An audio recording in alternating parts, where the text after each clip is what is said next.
I'm RJ Decker, a private investigator, uncovering the Sunshine State's darkest secrets. Tuesdays, it's the premiere of ABC's hottest new crime show. RJ freaking Decker has that live and breathe. He's a private eye. It's not a standard murder, it's something bigger. And a public mess. Trying to get sent back to prison today? You go to prison one time and suddenly it's all the jokes.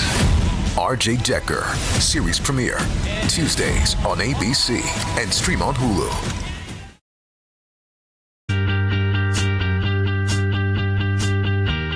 Oh, it's a goal. Who got the assist? Who got the assist?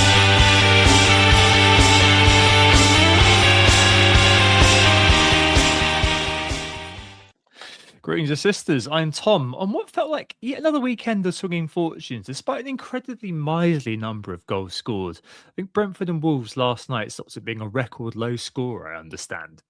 We're back with blank game week 31 Nigh, and many managers perhaps ready to go to both forget the week just gone and get on with the business end of the campaign.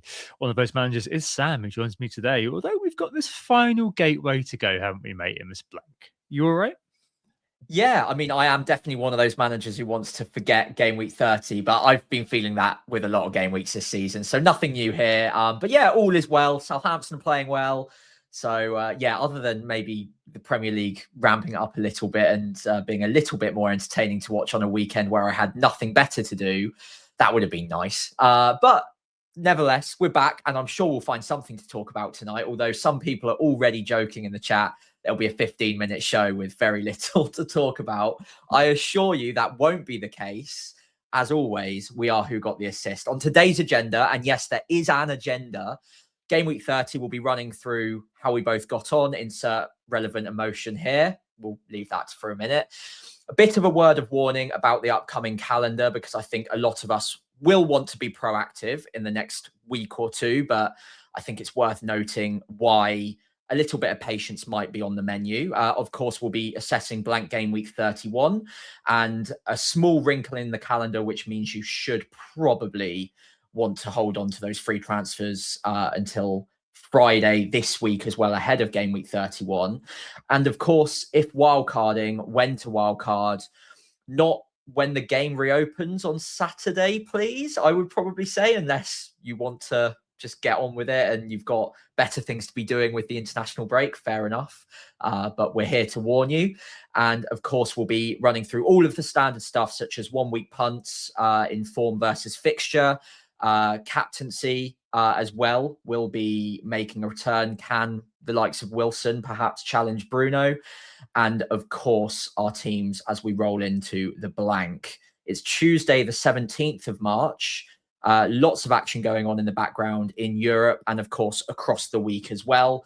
Arsenal, Chelsea, Man City going on in the background. We think we might know which way at least two of those three ties are going right now. But you'll see some live reactions throughout the show, of course, as always. So, Tom, I think we're starting off with you this week. How did you get on in Game Week 30? So yeah, a good week for me here, not gonna lie. In a low scoring week, I found the one haul which transformed things, as well as picking the right captain. So 71 all out, which took me back in the top 100k for the first time in a few weeks. I think it was around sort of game week 25, early February I was there last, so up from 140k to 80k. And I guess last week I kind of ended up changing my mind. So on the pod on Tuesday, I was really bullish, wasn't I, about Ekatike captain and bringing Tavernier in. And over time, over the course of the week, I moved the captain to Bruno. I kept Haaland. I was kind of saying, I'll definitely take him off João Pedro, but I kept him.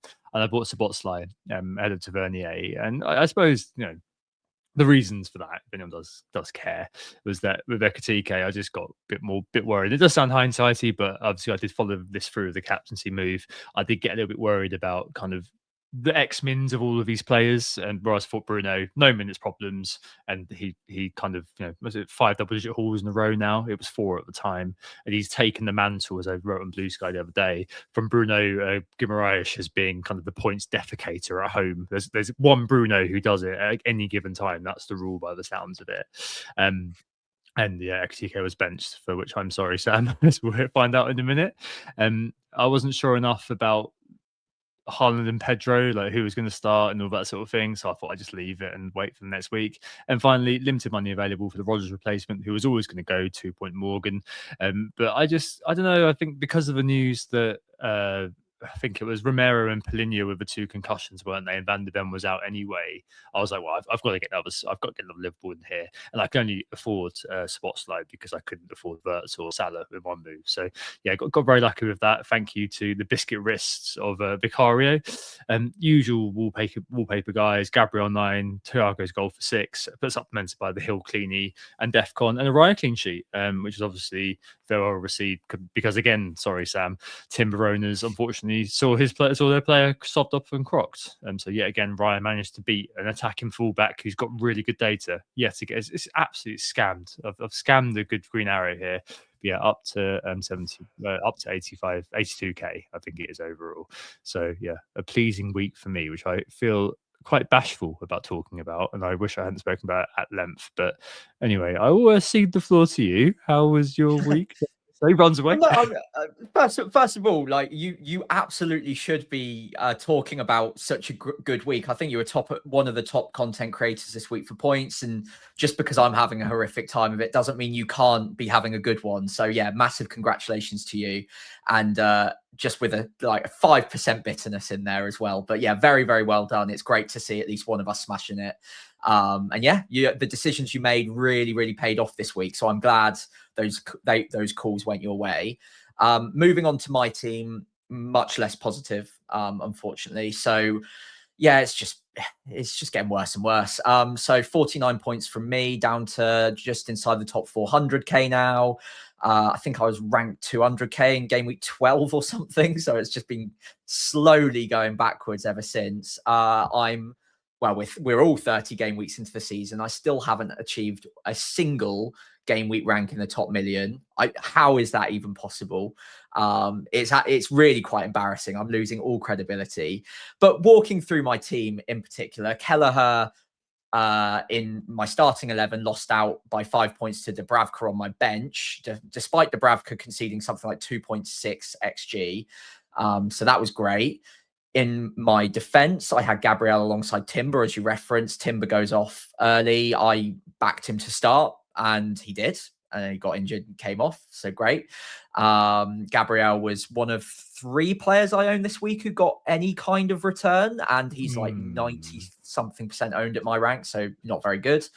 Virgil van Dijk concedes in the last minute. So 2-pointer from him. Into my midfield, Bruno Fernandes was the one decision I got right this week to captain him. Obviously very grateful for him, but Rice, Burmo, Anderson didn't even pick up Defcon this week. I think he got to 8 very early on and then got booked and then decided not to put in any kind of tackle beyond that point, just in case he got sent off. So yeah, 2 points from him. And Burmo anonymous again and got hooked slightly early. Haven't got a single return out of him yet. In my forward line, I sold Haaland, I thought bravely, to kind of up my risk appetite a little bit. I fancied him to not do all that much against West Ham, whether that was starting or not. I wasn't really sure. But I brought in João Pedro and Ekitike. As per my discovery on the pod last week, I thought that was a really good double move that you kind of highlighted to me. I did start getting a little bit nervous about Ekitike's minutes late on in the run up to the deadline. And I think I was messaging you, like, talk to me about can he start back to back? Like, he's got another 3 games in a week after he's played 90 in the midweek before. But I'm my own worst enemy. I've got myself to blame because I had that in the back of my mind and I made the moves anyway. And for João Pedro and Ekitike to both blank, Ekitike to not even start, meant that the move to get rid of Haaland, as great as it seemed after he blanked, meant absolutely nothing for me. So that was all terrible. Bench Morgan Rodgers, at least he didn't get anything, but I think I got 15, 16 points on my bench, 17 in fact points on my bench. Yeah, it's another. Just to round off, I've just got to show this graph at anyone on YouTube very, very quickly. zero ranks inside the top 1 million, zero game week ranks inside the top 1 million so far this season. And although FPL Optimized thinks I'm playing quite well, I'm really not. It's going very, very badly. And that gap between predicted and realized points is becoming quite funny. What can you do? Other than just keep going and keep trying. And I'm gonna have to up the risk appetite to try and bring that red zone down a little bit in the next few weeks towards the end of the season. But I think I'm 50 points outside the top 100k. It feels difficult, but I'm going to give it a go anyway. Yeah, it's not even a walrus yawn. It's like a Snorlax yawn between the predicted and realized. My God, I mean, it's just generational levels. I sent you Dan FPL Gas's one on Blue Sky as well, Yeah. and that is, I feel like this has been happening to quite a few managers, and I suppose, even though this does get denigrated a little bit, like the curve between predicted and realized, you can find it on FPL Optimized with a Z, if you are British.com, and you can find out your little chart. But yeah, I mean, I've just not seen anything quite like it this year. That everything that could have gone wrong, like every little moment that you needed to get that green arrow, like where I've been able to find it in certain spots, you just haven't, and it's like you do often see, like, a bit of bad luck, when you have like 2 or 3 weeks where it's not quite happening, and then you do get that week and it all kind of turns around. You just not had that moment where it's turned the corner, have you? And it's just been really bad luck. And as we always say, the outcome is one thing, but it's not so much like, was the decision right? Are you happy with the decisions you've made? And I'm not going to be kind of ever thinking that you, of all people, wouldn't be thinking through your moves and kind of ensuring that you weren't trying to play, such a kind of cliche word now, but as optimally as possible. But you're right, that like you're going to have to push that risk envelope a little bit and try to make it up, because the rank is the rank speaks for itself, unfortunately. Regardless of the fact that your expected rank is obviously, we looked at FPL season review, didn't we? And yours is actually better than mine. It just kind of goes to show you the value of luck.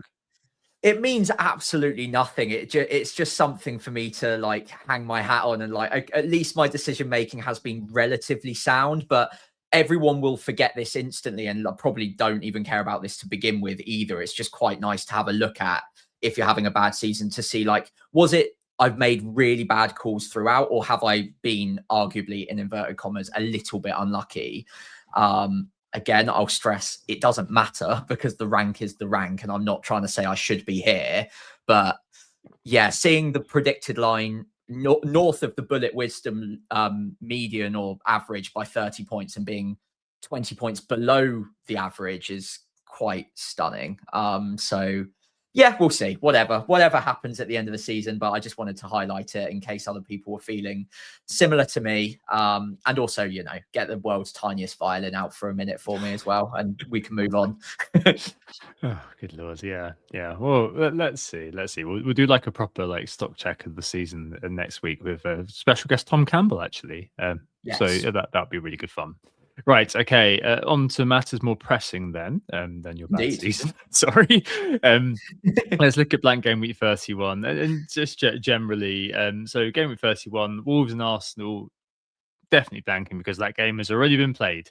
But there is a bit of calendar craft uncertainty over the Man City versus Palace fixture, which could be with us sooner than we thought. I have noted here that this could be an irrelevant note if City are 5-0 up at half time, but unfortunately they've got a player sent off.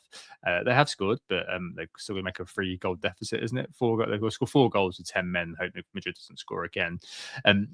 Basically, the upshot of this, Sam, as I remember, if I can grasp this correctly, is if City and Palace both go out in the European competition, we could see that game go into blank game week 31 or double game week 32, or make a double game week 32. More likely it's going to be double game week 32. It will kind of get scheduled in at the start of next game week. So I think there's 3 weeks basically after this. We'll speak about this in a minute. Friday the 9th of April is when FPL comes back after this weekend, but there's a free midweek, so it could go on Wednesday the 7th of April, and it's just whether FPL basically make that into game week 31 or make that into game week 32. But I don't think at all that it's likely that they would chuck in another game after deadline has passed. Like, that would be ridiculously unfair for them to do. So Yeah. I can't see them doing that basically. But I think Friday feels like kind of the signal day for when we'll find out if anything's happening, if both City and Palace lose. Yes, indeed. And before anyone starts wondering, oh, how can City like get that game put back in? Of course, blank game week 31 could just extend 3 weeks. It's not likely, like Tom said, and I think there's very good reason they shouldn't do that, because unless well, Palace are only going to go out of the Europa Conference League on Thursday evening. So the Premier League effectively have a day before the deadline for game week 31. And it seems fairly unlikely they're going to be able to like rearrange it within that space of time and publicize it. And therefore the like FPL servers are able to like jam it into game week 31 as well. I think if everything happens as you've just described correctly, and Crystal Palace go out alongside Man City, who look very likely to go out, I think it is probably much more likely now that if it did go back into game week 30, well, into that period just before game week 32, they would just bring the deadline forward for 32 and it would become a double game week. The other thing to note, though, is that if they're both out of Europe, they could play that game in pretty much any other week for the rest of the season. They don't have really any need to force it into that specific date we mentioned. It's just one of the possibilities. So even if all of that happens, I still think it is relatively unlikely to happen. It's just something to monitor, and a big reason as to why I personally, if I did have Man City players or Palace players, I wouldn't be getting rid of them until we get much, much closer to the deadline, after Crystal Palace have either progressed or not against Larnaca on Thursday evening. And if, again, this is a bit gameplay-y, but if you plan on holding on to the likes of Haaland, Semenyo, O'Reilly, whoever, and there's at least the possibility that they could have the fixture put back in and the deadline goes, I would put them in your starting 11, because they're either going to play or they're not. So just have them in your starting 11 if you're not going to sell them, put it that way, just in case the fixture gets put back in and you can get the jammiest of all jams of all time. Again, very unlikely, but one to just note. Yeah, for sure. I think all of this does mean is that you should hold your transfers till we know Palace's fate. Now, I suppose there is a small upshot, which might be that, say you this week were looking to sell Haaland for João Pedro or something like that to fill your front line, or you're not sure about selling Semenyo because you've had him since he was at Bournemouth and you've got loads of money invested in him, or you've got Rice and you need to sell one of them to get to 11. Does it stay your hand if you're thinking that extra game could go into 32, I think, because you'd be selling a player then to bring them back and potentially lose value on them? Is that something that's worth thinking about a little bit? Or potentially, I think Haaland's dropped so much that I'd be all right with selling him, I think. But I suppose there's more of a question if you've, in that Semenyo example, owned him for a long time and he's the only one you can sell. Maybe there's an element as well that, because of the League Cup and things like that, that City might want to. I don't know how it would all kind of fit together, really. And as you say, if they're both out, I don't think it's. I think maybe it's too much calendar craft to be like, it's got to go in now, as you say. It can just go in at any time, but I suppose it does just mean that, hey, you know what, there could possibly be a double game week at any point. Yeah, I like I said, if you're going to hold on to them regardless, so all of us are going to have at least one or two blankers on our bench, you would think, this week. If they so happen to be Man City players come the deadline, I'd probably put them in your starting 11. But otherwise, I wouldn't really even worry about this. Just to round off the point about whether it would go into game week 31 or 32, I think a key element here that James on Planet FPL mentioned, the reason that both Tom and I think are maybe doubtful that it would end up in game week 31 if it was announced after the deadline is unless they announce it before all of the bonus points are locked and the def cons are moved around and then they do all of the auto subs, that's when the game is effectively locked. The game week is over and they don't leave that very long after the final game is done. And that's on Sunday this weekend. So if we don't get an announcement on Friday, it's usually quite unlikely to get an announcement Saturday or Sunday. And by the time we get to Monday, the game week will be locked and effectively over. They're not going to reopen the game week. So that's why I think, I can't speak for you, Tom, but that's why my reaction is it almost has to be 32. It's purely a game mechanics thing. Obviously, it's not because FPL are trying to be kind or anything. It's just because if they don't hear anything on an announcement before the deadline and we get to the game locking on Sunday evening, they're not going to be able to reopen it and add that game week fixture in. So it would have to go to game week 32. And it is pretty unprecedented either way. So again, unlikely, but it's just one to note. Yeah, I mean, I think in the COVID season, they did kind of shift fixtures. They've kind of removed players and removed fixtures and things like that at short notice, so they can do it. That was more removal, not adding. Yeah, but I'm because sure games can get postponed, and that's got to be a function of the game. Yeah. Hopefully, this little graphic here, which we'll speak for, of course, for audio, helps a little bit. So this was framed around sort of when to wildcard. We'll kind of come back to the blank game week in a second and what you might do if you have fewer players than the majority in a sec. But just to show this as well, we know not everyone's a wild card, so maybe it's a little bit different. But I think we've basically got a 3-week gap between this weekend and game week 32. And there's an international break kind of immediately afterwards. That's the next weekend. And the weekend after that, when we come back to the domestic football, is the FA Cup quarterfinals, which is 2 weeks post Black Game Week 31. And that's the time when we'll probably see a fixture happen between the 4th and 5th of April that weekend, and then the 10th and 13th of April, or the 11th and 12th of April, that next weekend. But it's a 4-day long game week. That's probably when we'll see the deadline sort of occur. So that's kind of where I think it will probably happen. And it doesn't really make sense to extend it kind of to bring it forward rather than take it back. It kind of feels like game 31 is probably fine, but yeah, let's see. Forget the blank game week 31, Sam, just to cover that off before we move on to when's wildcard. If you've ended up with, say you've landed with 7 players here, imagine you had like Goodmanson, who's been suspended, and maybe you've had an injury or something like that. Maybe you had Tarkovsky didn't play this weekend, or Brampthwaite or something in your team somehow, and you've ended up with 7 players. Is there a case to free hit, or given how severe blank game week 34 is looking to be, and it could be really bad without one? Is there a case to free hit here? And I suppose if you're free hitting here, are you committing to a completely different strategy?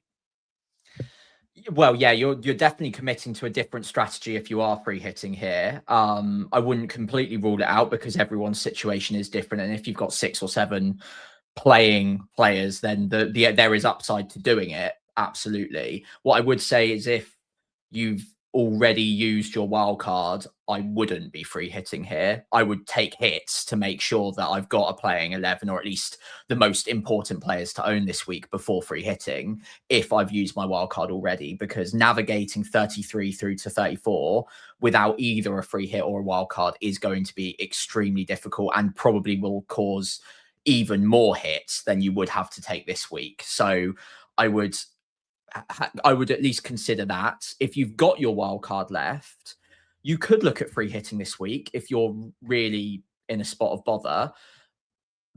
And then you're probably looking at wild carding in game week 34 after the double game week. So then it all depends how many.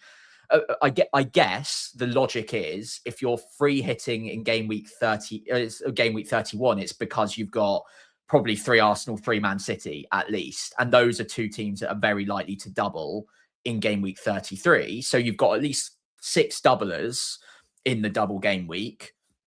So you could probably free hit 31, get through to game week 33 with a couple of free transfers and really like load up on the doublers in that time. And then wildcard straight out of it in 34. The only problem is the game week 34 team might look a bit different to the ideal team you might want at 35 through to 38. So that's the only weakness to that strategy. But it is something you could look at, and it's very team dependent, of course. Cliche alert. Yeah, for sure. I suppose you could do something with fungi, like wildcard in game week 34, like I mentioned the other day, to try and navigate it. But that's what I meant. Yeah. Okay. Just basically embellish your point a tiny bit. All right. And so it's in terms of wildcard, or in terms of when you next act after this weekend, just to quickly mention that side of it. So I already mentioned that we've got a 3-week gap. We know that everyone's on wildcard, so this applies also to transfers if you're working towards your double game week 33 play, whether this means a bench boost, something else. But basically, the key takeaway is don't activate or make any transfers immediately after the game reopens if you possibly can. Log out for a week or two, only if there's something maybe massively critical which prices you out. Would we be kind of saying make a transfer? So say you've sold Haaland and you kind of need to buy him back because of the residual cost if there's a double game week in 32, that might be a time to buy him in. But it's a bit of a weird one, because normally you look at it and go like, 3 weeks to plot my master plan. But the reality is that there's still unknown unknowns, to use that Rumsfeldian adage once more, and it really is kind of after the 5th of April, so 3 weekends time, when you're actually going to know everything with mostly ironclad certainty, and that's the time when you can actually hit the button. You may miss out on kind of a few 0.1s here and there, because there's going to be lots of people who can't control themselves, and those are bots who are obviously very busy grabbing the double-digit point scorers. But at this point, the best thing to do as an engaged manager is to log out and get on with your life effectively for a few weeks. Yeah, I couldn't have said it better myself. I definitely plan on using those first 2 weeks to just maybe map out some ideas of where I might go depending on different results in the FA Cup. But there's not, because it's so A or B, there's not really any way of knowing, like, especially on like the Man City Liverpool game, it could go down one of two paths. But then also there's no guarantee that, I mean, there's almost a guarantee Chelsea get through, but it's not guaranteed, literally. And then the same goes for Arsenal against Southampton. And all of these different combinations can happen. I would just wait, honestly, because you can get to decision paralysis by the time you even get to the point where you get the information. At best, I definitely wouldn't be activating any chips or making any moves unless, like you say, you absolutely have to. And just go on something like Solio, FPL.team, loads of different options available where you can just have a little bit of a mess around with, like, oh, I quite like this wild card if these teams go through, or blah, blah, blah, blah, blah. Have a bit of fun with that, sure. But I really wouldn't be looking too closely, because so much can happen in that international break with injuries. Then you've got the FA Cup, and obviously just describe what can happen there. I just chill out, honestly, and use the break, because we all need one. So that's what I plan on doing anyway. Yeah. I think we'll be back next week, and we'll miss a week. I think it's the 31st of March, that Tuesday. So that entire week will just be off, and then we'll be back after the FA Cup. So I suspect we'll come back with our wild card sort of shown, and I think maybe we'll talk about next week what we're thinking about with Tom. All right. Okay. So Blank Game Week 31, we're back again. Bit of a 1 week punt edition, I suppose. Even if you aren't wildcarding in 32, I'm guessing, unless you're a massively efficient planner, there's going to be some gaps to plug. Incredibly, these players are all players who are mostly known to the community, but there are a few who are creeping in who are Uber differentials. Top one, though, I think, Sam, is Harry Wilson, though. Yeah, it's quite difficult to look past him if you don't have him already. I mean, I personally don't own any of the options on this graphic, but naturally my mind goes straight to Harry Wilson in the form he's been in all season with the plum fixture at home to Burnley. The only thing that I could really say against him is, if you're not absolutely sure that you want to wildcard in game week 32, then Liverpool away after game week 31 is not ideal. And that might be a swing factor for some managers who are like, I kind of want to do a differential chip strategy. I'm not looking at wildcarding in game week 32. And therefore, I want a player with a little bit more of a longer patch of good fixtures or sustainable fixtures. But then again, Liverpool away from home hasn't been like the worst fixture all season, has it? So it's bad on paper, but I wouldn't even be that scared of that. And then it's Brentford followed by Aston Villa afterwards. So I am finding it really difficult to look past him, honestly. And I do want to look for differentials this week, but if you've got the spot in the midfield, like a Declan Rice or a Semenyo, and you need an extra player to round off in 11, he does seem to fit the bill pretty nicely. Yeah, but this is why I removed Rodgers rather than doing anything else this week. So I had I could remove Potts for Wilson, and yeah, I feel like that's a very sort of sadly, even though the prospects are quite good, it's more of a defensive move, effectively, to buy him in, because the effective ownership's been quite high. He might be in the captaincy mix, as we'll mention in a minute. But I mean, outside of this, I don't really see much interest elsewhere in the Fulham midfield. I mean, Iwobi can kind of show up every now and again, but there's nothing consistent about that. I don't know, for 1 week Josh he might spike it. Yeah, maybe. Josh King has played a couple of games recently if you really want an enabler and you don't want to sell anything else. But I think he's kind of top of the bill, really, Harry Wilson, for this week, just as a kind of defensive pick. But if you're not looking to defend, there are a few other options which are in the mix. The top one being, of course, Mr. Pisshair, Anthony Gordon, now playing number 9, a semi-perm. Get it? For Newcastle, it seems. Obviously, not exactly the kind of goal this weekend that you'd be thinking, oh, he's run for everyone and showing his ability there. He did run for everyone. He got a bit of a tap in after a bit of a mix up at the back for Chelsea.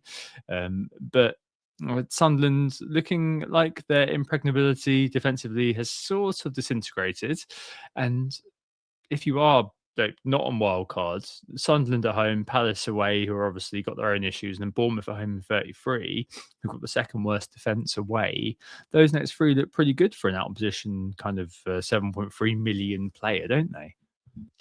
Yeah, I mean, it's quite funny when you look at the graphic. If you're watching on YouTube, you can see the non-penalty XGI across the season. Gordon is actually ahead of Harry Wilson. Then you go one column to the left, and he's got, not a million miles off half the points, despite the fact he's on penalties and he's playing in a more advanced position now than Wilson. So, yeah, it's quite stunning how that kind of thing can manifest across the season. But yeah, like you say, I think the Sunderland fixture is one that is probably more targetable than it has been earlier in the season. They've still put up a very good account of themselves, even up until recently, but it does feel like they know they're safe now. And although I'm sure that they do want to win a few more points this season, and this is a derby, they'll be up for it, no question. I think I can see the appeal to Gordon on penalties, playing through the middle. It's all the factors you would want in a 1 week punt if you think the minute's going to be good. Obviously, they play in the midweek against Barcelona, so I would be reluctant to fully recommend him just yet, because anything can happen tomorrow in that game. And also, like you said, if you're not looking at wildcarding until later, or you've already used a wildcard, i.e. you want a player for a few more weeks, Gordon and Newcastle players look really, really good on paper for a longer period of time, especially if you're free hitting in game week 34, by the way.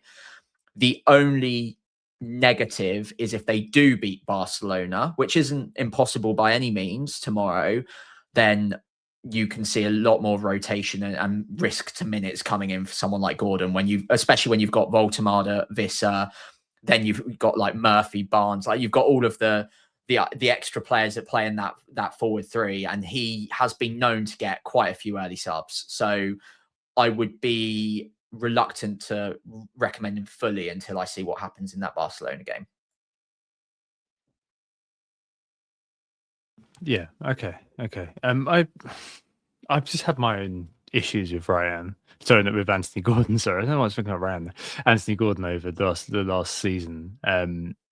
And I think that I'm definitely a little bit interested, but I just feel like I've only got one spot here, and I Yeah. think it's still going to be Wilson for me.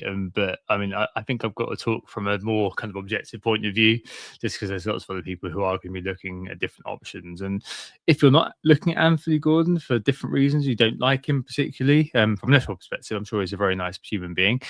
Morgan Gibbs-White, can I interest you in a Morgan Gibbs-White? A bit of needle potentially, with the Spurs game up next, 7.4, which is obviously far too much money for what Morgan Gibbs-White is, probably 1 million over price at the start of the year. But nonetheless, Sam, not doing too bad in underlying data. I think he's second overall in all the options that we've got here, maybe third actually, in the top 30 kind of thing. Spurs away next. I mean, if you are kind of keeping him around, Aston Villa and Burnley, both at home, 32 and 33, and they need to win. So maybe there's some interest in the Forest talisman. Yeah, he's been pretty good recently. I think didn't he go 3 games in a row scoring and up until fairly recently? I mean, he's a class player. I really like him. It's just that non-penalty XGI, if you have it per 90, isn't anything really to be sniffed at. And watching Forest relatively closely, as I have been forced to as an Elliot Anderson owner this season, and counting up the DEFCONs, I can't really say I've been like expecting a ton of goals from them at any point. And while Spurs is a fixture where you could see a couple, it just doesn't stand out to me as a better fixture than Burnley or Sunderland at home. And I prefer the attacking prowess of both Wilson and Gordon personally. And I just don't see a universe where I would personally double up on Nottingham Forest in my midfield. So that's probably why I wouldn't go there. But on the flip side, if you look at the total data across the season, it's not bad. It's actually better than Wilson's and better than Gordon's. He's on penalties still, right? Well, we think he's on. I know Tuchel told him to never take one again, but he is taking them. I don't know who else would be on them. But Elliot Anderson, I'm guessing. Elliot Anderson, you're crossing everything. Yeah, that would be good. Yeah. I don't know. I would struggle to put him ahead of the first 2 we mentioned, but as we said, it's a 1-week punt, and Mavropanos was one of the top scorers this week, so literally anything can happen. Seems less likely though, I think. But yeah, I mean, if you've already got Wilson, then Gibbs-White versus Gordon is a closer battle, I think. Yeah, no, for sure. If you fancy it, it's one of those really. We kind of, as a rule, don't do the he isn't an option thing here, because otherwise we'd be here all day. I did put Gibbs-White on as just something in terms of the fixture. And I think that Romero, Paulinho and Van der Ven are all back as well, whatever that's worth. But Spurs have been as defensively solid as kind of the packet of 2-year-old Rich Teas I've got in the cupboard up there recently. So you never know. But I don't know if you fancy a bit of X narrative too. Showing Spurs what they were missing, etc., etc. Good point. Actually, that's a good point. I quite like the narrative. I mean, that's definitely reading some tea leaves that probably aren't there. And if you were looking in the cheap seats, there's Dango, who's down at 6. Well, there's actually the same price as Harry Wilson. 3 bonus from an assist, presumably because of that sumptuous takedown for Thiago's goal last night. I don't know if you saw that, Sam. That was incredible. Yeah. Although I'm guessing you were hoping that he'd go on and score, so Kelleher would get the assist for that. X Hall, Dango, and Leeds away. Leeds as well. Maybe potentially. I mean, they did get 0-0, and they are pretty good at Ellen Road, but they are prone to kind of slipping up at Ellen Road. And once it starts going bad, I feel like it kind of goes from bad to worse for Leeds. So that's a bit of an impression I've got from watching them a few times this year. It feels like he's kind of got primacy over the smooth operator that is Sade. Maybe one to pick up. I mean, he does kind of have form for being quite haulable, doesn't he, Dango? Yeah, he's someone I would classify as explosive, and the data is actually really quite decent, up in 19th, I think, for non-penalty XGI.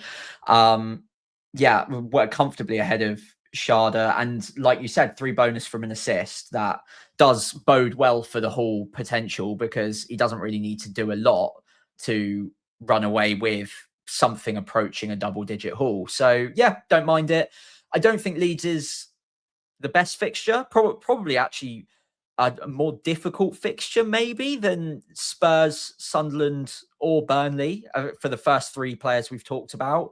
But yeah, I really like Dango. He does have that explosivity to him, and we haven't really seen that as often with Gordon, aside from the Champions League explosion that he had, and Gibbs White hasn't really shown that this season. So yeah, he's got a volume element to him. I do like him for 6 million. He's a nice little differential I'd have a look at.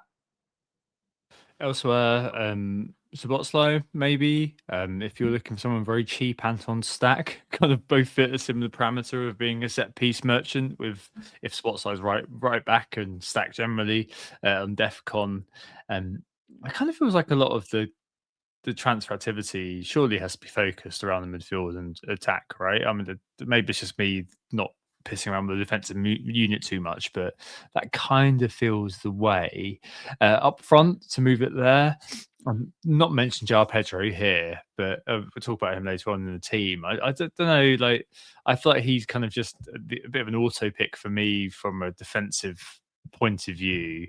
Don't know what you think, Sam, but it feels like if you don't own him, he's one that I'm just looking to pick up. I don't really fancy, even though Everton have been defensively solid, they are at home, which paradoxically means they're not as good. So I feel like I want to just cover the exposure there, but that does feel a little bit meh, doesn't it? I mean, we've got Bowen here, consistent at Villa. Their season's disintegrating, and West Ham are obviously on the up, with a lot of motivation, and also DEFCONs. Don't forget about those. And the proper out there pick is Richarlison, probably primacy over Solanke, and has form basically for hauling teams back from the brink with Everton in the past. We've seen could be a good 1 week pick in a relegation 6-pointer. Don't know, man. I just feel like I can't really see past just getting João Pedro in personally, but yeah, maybe it's me being a coward. What do you think? No, I don't think it's being a coward. I think his data has been exceptional recently, and his shot volume's very high. He's come off on the 59th minute today against PSG, so he'll be fresh for the weekend, as will Palmer, as will Enzo Fernandez. I'm looking now. So they've basically conceded the tie and brought players off that they know are going to be important for the weekend after 60 minutes. I think that's fair, considering they were 2-0 down at the time, now 3-0 down on the night.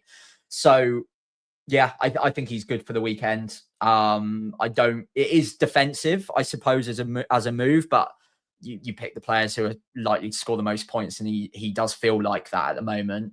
May I offer another differential option up top? Raul Jimenez, fairly cheap on penalties.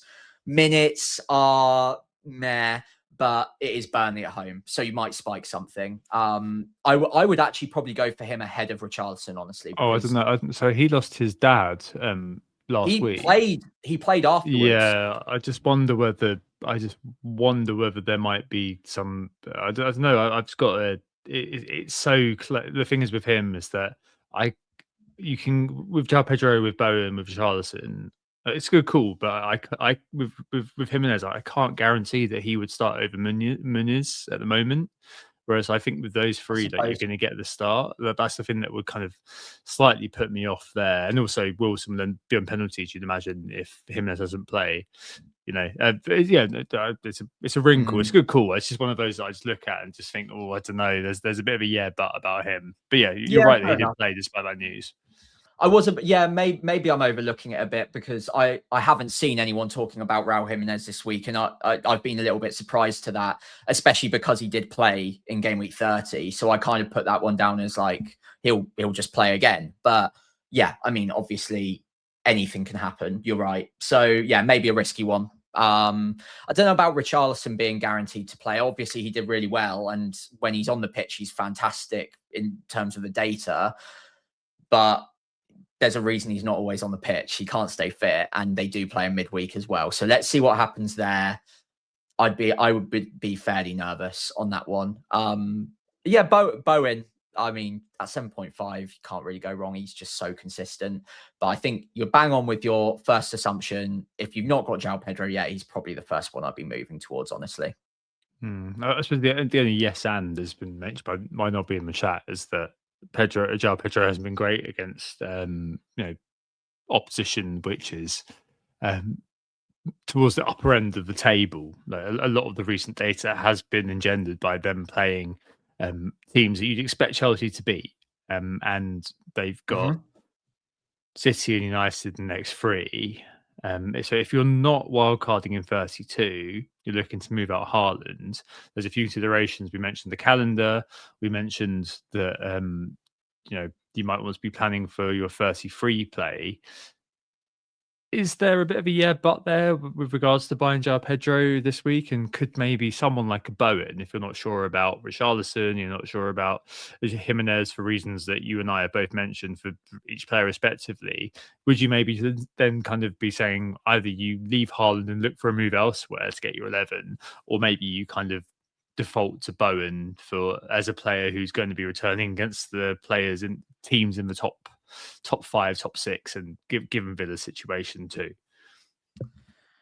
I understand that he hasn't yet scored against City, United, but like all of those teams. But there's an element of like limited sample size here. I remember last season he scored against Arsenal he was more than happy to do so. So like you can, a penalty, sure, but he still returned.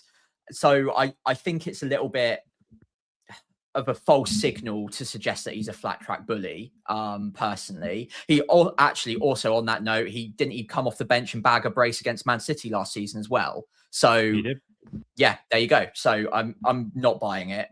This season, sure, he hasn't done it yet, but that's not a reason not to have him. And there's an element of overthinking it.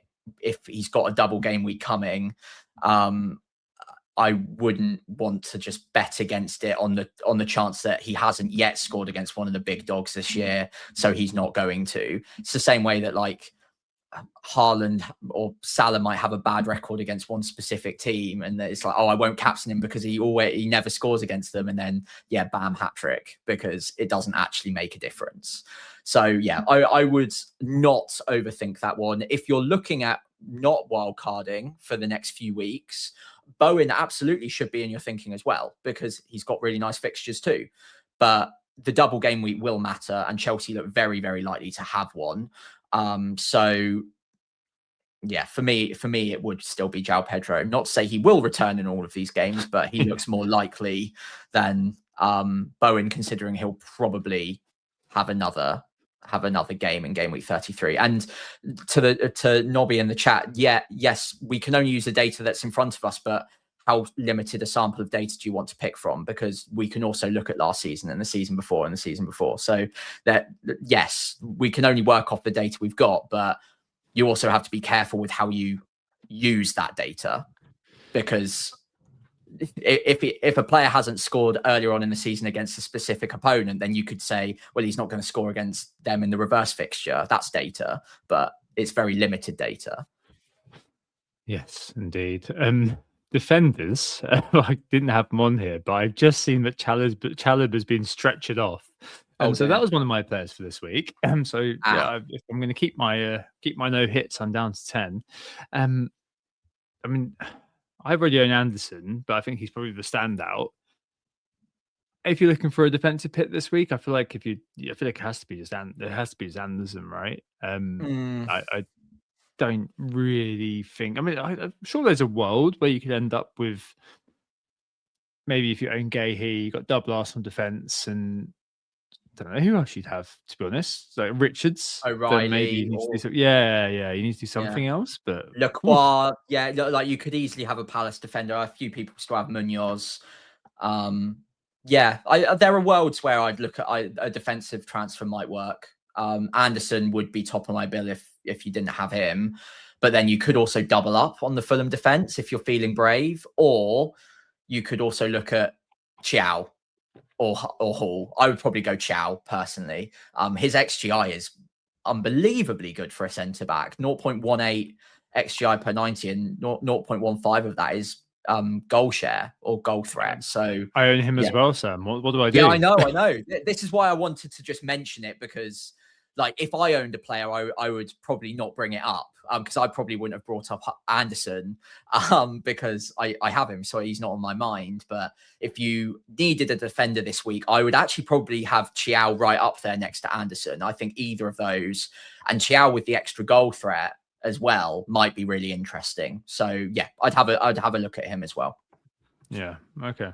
All right. Maybe we'll talk about this later on. Oh, that doesn't sound very good at all. You mentioned Mavropanos earlier on. You mentioned Barkley as well. You didn't mention Barkley, but he was actually the top point scorer this week. I suppose that kind of links into it being an important flag that all of this is an absolute outlier in the wider content decision making we try to think about on WGTA. Like, on this week, vibes are absolutely fine to go with, and EO as well is fine to think about as like a decider for decisions you're going to make. But if you are wildcarding with 32, then you just have to go with the way the wind's blowing, effectively, whether that's your gut instinct, whether that's kind of the underlying data, the underlying odds, like whatever you look at. Like, decision making can be quite qualitative here, and that's absolutely fine for a weird sort of 1 week scenario. Yeah. And yeah, I think that's all there is to say on that one. Yeah, I couldn't agree more. 1 week, anything can happen. Literally anything can happen. So if you fancy a player just for a bit of a vibe, then go for it, 100%. But a lot of us are pretty close to a team anyway, aren't we? So it's going to be 1 or 2 1 week punts at most. Oh, indeed. All right, speaking of 1 week punts, that's a great segue. Thank you, Sam. On to the 1 week punt update for this week. So Ryan, who just got called up to the Brazil squad, actually. Yes, he did. Yeah. And Tavernier, 3 points for you last week in a surprising 0-0 draw for Bournemouth against Burnley. This week we've both gone for the assets. I've already picked Wilson this year, so Wobi for me, and for you it is Wilson. Simple as. Yeah, easy. Really easy. I mean, you would have picked Wilson as well, I assume, if you had the opportunity. I had to check through. Yeah, I did too. Because I was like, yeah, it's got to be Wilson. I had to quickly like scroll through, like, yeah, okay, I'm fine. But yeah, like you say, anything can happen in 1 week. So Iwobi can absolutely take Wilson down in a 1 week punt, no question. But if I was picking one, it would be Wilson personally. Cool. All right, let's move on to captaincy then. Yes. So this is assuming obviously Haaland is a blank, which I think is point of 99.9% likely. I think it kind of probably goes to 2, which is Bruno versus Wilson. Bruno's going to be the safety EO pick. That's the one I'm going for, of course, all day long. I've just become the king of beige this year, Sam. I don't know what's happened. Ekatike at Liverpool, João Pedro, and all these sorts of guys also in the mix. One note for Wilson is one note for Bruno is that Bournemouth have the second best defence at home, according to Understat, and they do have the second worst away though, second to Burnley, of course. So there may be some kind of wrinkles in there, but the way I see it from my perspective, I don't want Bruno to be negative on a week where we don't have any players, so I'm going to go for Bruno and kind of double him up, and then have kind of Wilson as a nice to own, but accepting he's going to be quite a high effective ownership. For someone like you, though, who's looking to embrace the risk, would you be interested in Wilson? I could be tempted. Do we know he's on penalties if Raul Jimenez isn't on the pitch? We don't, but I that would have been nice. I can't see anybody else in that Fulham team who's had penalty taking in their repertoire. Would it not just be Munoz instead? Yeah, maybe. I'm going to look on Transfer Market now while you talk to see if he's taking any. I mean, if there's penalty share in there for Wilson, maybe I could see that, but especially like even if Jimenez does start, he usually gets 60, 70. So that would be more tempting. Yeah, it could be an opportunity for me to go against the grain, because like you say, the data points for Bournemouth do suggest that actually at home they're a very sturdy defense. Man United might struggle to break them down a little bit, but I mean, Bruno is just unbelievably consistent at the moment, and it feels kind of almost silly for me to go against it just for the sake of it. But yeah, Wilson, if I do buy him, and there's a question mark over whether or not I buy him this week, could be in the running as well. Beyond that, Ekitike seems a bit far-fetched now. Away at Brighton isn't the easiest fixture. I think for me it would be probably one of Bruno or Wilson if I do even buy Wilson, and even then I'm a bit like you. I quite want all of my players to be players I can cheer on this week. So and Bruno's ownership will still be like 150 maybe, probably. So you'll still get a bit of a net gain from him either way, I think. So Harry Wilson's never taken a penalty in the Premier League. Oh, the dream's over. The dream is over. He's taken them for Derby in the 18-19 season. He's taken one for Wales, but he's never taken one in the Premier League. So, I mean, who knows? Who knows who would step up? I mean, as a dead ball specialist, you'd maybe expect him to do so, but I don't think we can put much. You can maybe see like Alex Iwobi maybe step up. I don't know. I don't know. Maybe it'll be Roman years. So, yeah, I think for me it's Bruno, but some are probably going to be looking at that game with Burnley and just thinking, screw it. That's a really good fixture for a Fulham player. But I don't know. We always say, don't we, that Fulham are so Jekyll and Hyde. You just don't know which one's going to show up. Like they rarely get slapped, but they also rarely turn a team over. And I don't know. Even though there's the Bournemouth factor, I still feel like Bruno's just going to just so maddeningly consistent, that he's just so dominant. I can't really see past captain in this week, and in fact, also, that makes me a dullard. I am a dullard. No, I don't think you're a dullard. I think it's just logical, really. And look, in 1 week, anything can happen. We keep saying it on this pod, but like you say, Fulham don't tend to spank teams very often. It has happened. I think they went through a stretch a couple of seasons ago where they won like 4-0, 5-0, 5 like in a row, and then it just like died off after that.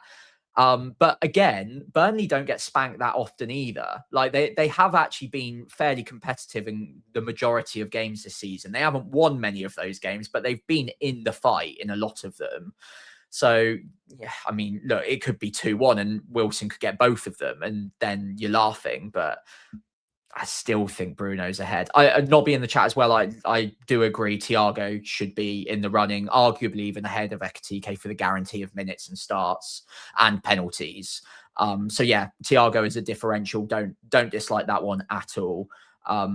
Not sure I'd put him ahead of Wilson or Bruno personally, but he's almost always in the top 4 or 5 options these days because he is very consistent too. So yeah, don't mind that either. No, not at all. I think the Ekitike was kind of just like a bit of a placeholder, to be honest. So I said earlier on, it could be João Pedro, could be someone like Thiago. I mean, they're all fine. Nothing particularly exciting for me with that regard. I think I'm going to be quite boring. Stick on Bruno and just kind of forget about it. On to our teams for this week then. How are you set up? I think you've basically got a full complement, haven't you? So you could potentially roll it. I just see Morgan Rogers in there and just facepalm effectively. Yeah, this is the decision. I've got one free transfer, but I do have a full playing 11, and it's not a bad 11. I think there is a couple of weak spots potentially, but I've probably got the 3 strikers that, I mean, there will be the 3 highest ownership strikers, so at least I'm covered there, I suppose. I don't know whether they're the exact 3 I'd pick on a free hit, but Ekitike, João Pedro, Thiago. I think you can almost guarantee Pedro and Thiago start, and Ekitike should, but yeah, there's a risk there, I suppose. Yeah. Midfield 4 is not the midfield 4 I would want, but Bruno is Bruno, so I'm happy with him. And Burmo, Rogers, and Anderson leaves something to be desired, I think. But in my backline, I've got Anderson, Van Dijk, both pretty standard hygiene picks for this week. And then the weak point is probably Alderete away at Newcastle. So that's not ideal. And then Kelleher or Dubravka in goal either way, but Kelleher's fine. So do I use a free transfer to either upgrade Alderete, and by that I mean sell Timber and bench Alderete, to Thiaw? It would be Thiaw, I think. I think that there's upside there, and Thiaw could haul because he's got goal threat, he's got DEFCON potential, and a good clean sheet. Good clean sheet odds this week. So it's not something I'm completely ruling out, but seems a bit like, is it worth the transfer really? Like, really, Sam? But anyway, we'll move on. Midfield, it's all about whether I buy Wilson or Gordon, if anyone. And the player I would sell is Rice, but then it's who do I bench in the midfield, and is that worth it? So would I bench Rodgers at home to West Ham? As annoying as he's been, it's a good fixture. It seems not silly, but like, is it really worth using an extra transfer when that extra transfer later on in the season could be to buy an extra double game week player? And that could be really powerful. Whereas Rodgers versus Wilson on a 1 week punt, is it a huge upgrade? Same goes for Mbermo, same goes for Anderson. Would be like I know what you mean. I think Anderson would be the one I'd be most tempted to bench because it feels like the upside is the most limited. But even him, he'll get 4 or 5 points most weeks. So Wilson really does need to haul to make that worthwhile. So yeah, it's tough. But then also there's the argument that someone like Ekatike could just not play. It's unlikely, but it could just happen. And then having that bench one of Elliot Anderson is lovely because it just gives you that security blanket. The big question for me is it worth using up that 1 free transfer now to upgrade a player to Wilson effectively, or should I just wait and use it to give myself a bit more flexibility later on down the line? What would you do? I just get Wilson. Yeah, I think you've been waiting all season to a greater or lesser extent, Sam. It's not been the best. I completely understand where you're coming from, but I mean, as I said to you the other day, effectively you've got 15 free transfers rolled up in your pocket with the wild card still to go.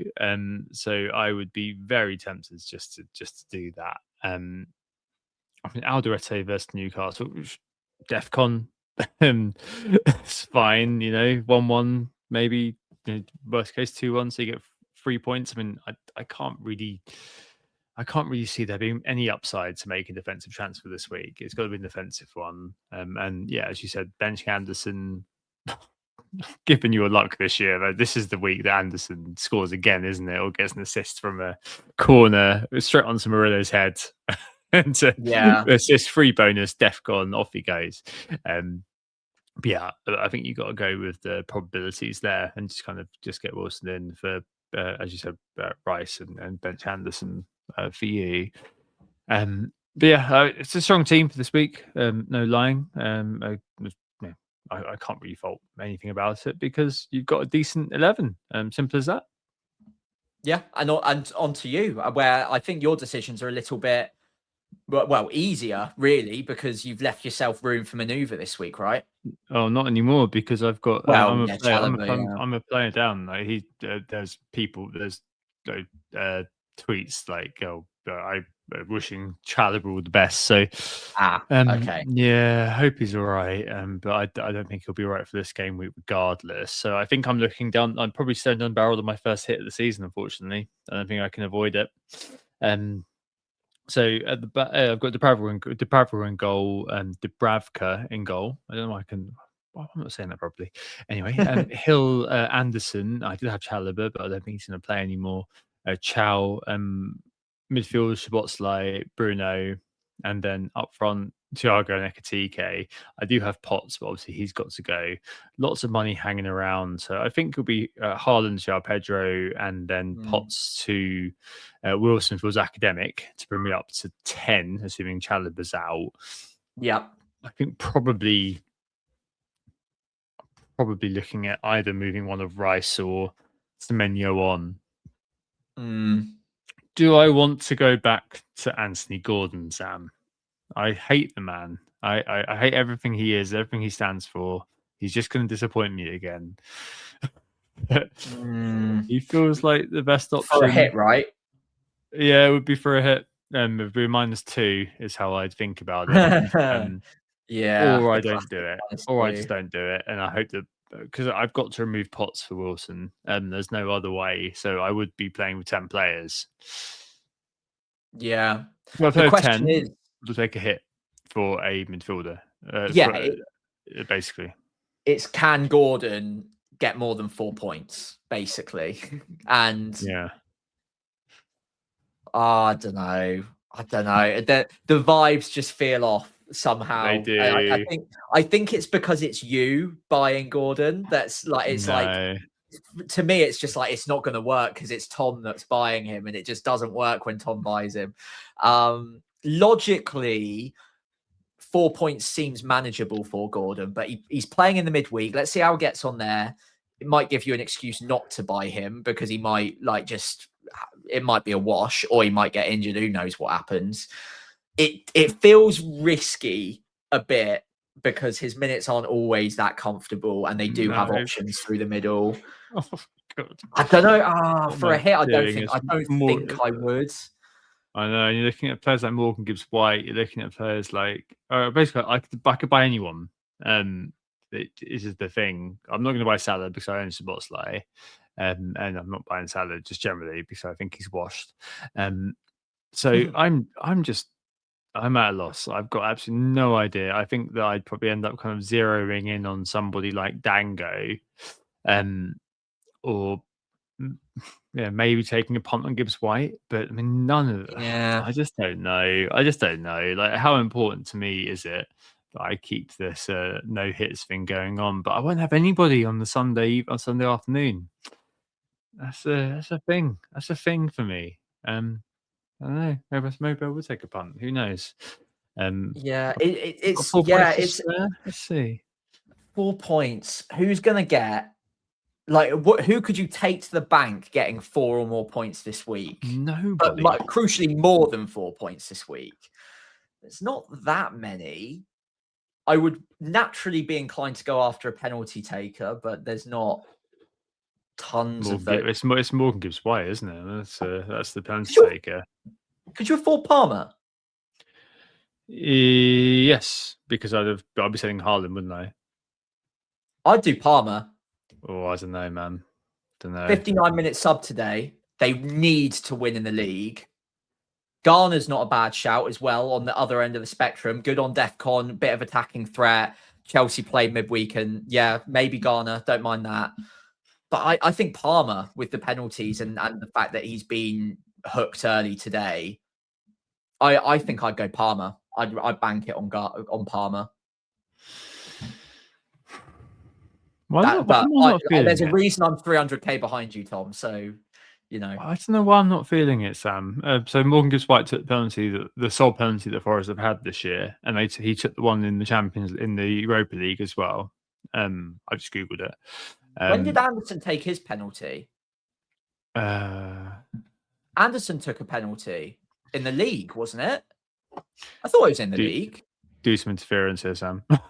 Yeah, I'm not actually sure. But yeah, anyway. I mean, Gibbs White, they don't get a lot of penalties, that's for sure. They've got 1 or 2 this season in the league. So he took it before Gibbs White took his, and Gibbs White looks to have been subbed off at that point. Oh yeah, no, I'm not saying Anderson's ahead of him. Sorry. Yeah. No. Gibbs White was off the pit. Gibbs White had been subbed off at that point. That doesn't surprise me. This is really bad audio. I'm very sorry. No, don't worry. We're investigating together. This is what happens when we're meant to do a shorter show. We just start chatting absolute nonsense for a bit at the end. I've got a feeling on Palmer. I don't know why.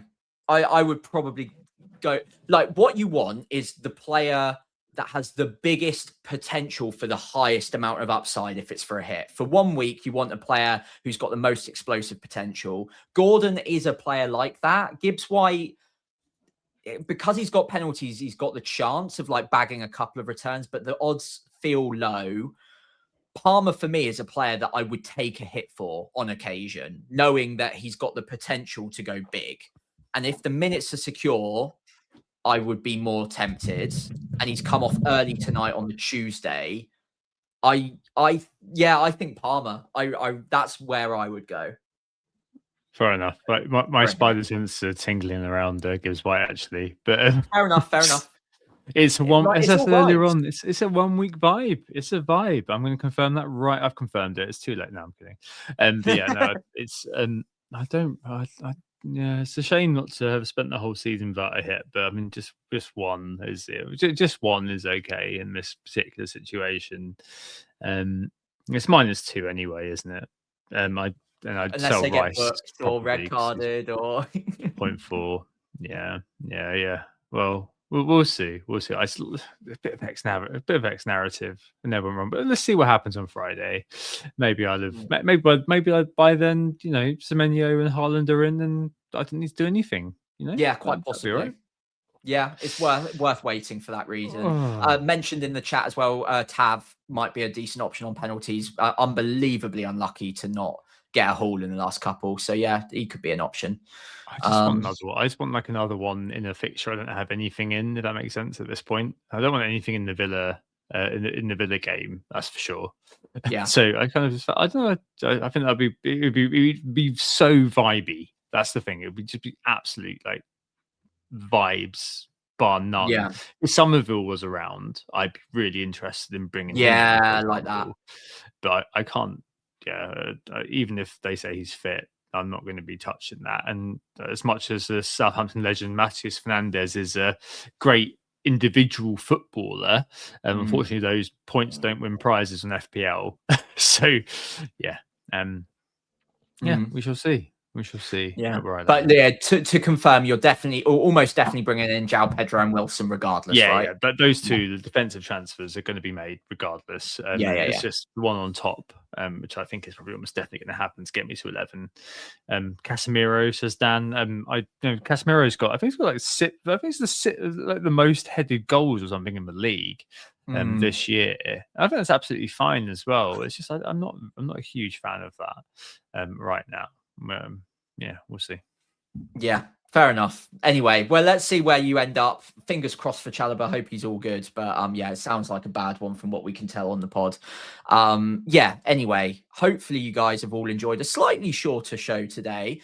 But hopefully with all of the necessary information to get you set up for game week 31. We've certainly enjoyed recording it. And as always, we have been Who Got the Assist. On Blue Sky, you can find us at Who Got the Assist, all written out one word. Myself is FPL Pricey on there. On X, it's WGTA_FPL. And again, FPL Pricey on there for me. And on YouTube, it is Who Got the Assist, all written out one word. And again, I'm over there at FPL Pricey. And if you did enjoy today's pod, we'd really appreciate it if you could give us a follow on those social channels, give the pod a 5-star rating wherever you're listening in. And of course, if you could leave a like, hit subscribe on YouTube, that would be greatly appreciated as well. Thank you. Thanks, Sam. I hope you look forward to the blank game week this weekend. We will be back next week, actually, just for one more Metapod, a bit like the Pokemon. Hopefully enjoying being butter-free from FPL to talk about just the general sort of state of the nation with regards to this season just gone, with special guest Tom Campbell, who's completing the triad of OG FPL podcasts, actually. He done Always Cheating, Planet, and this is his first appearance on WTA, so that'd be really cool.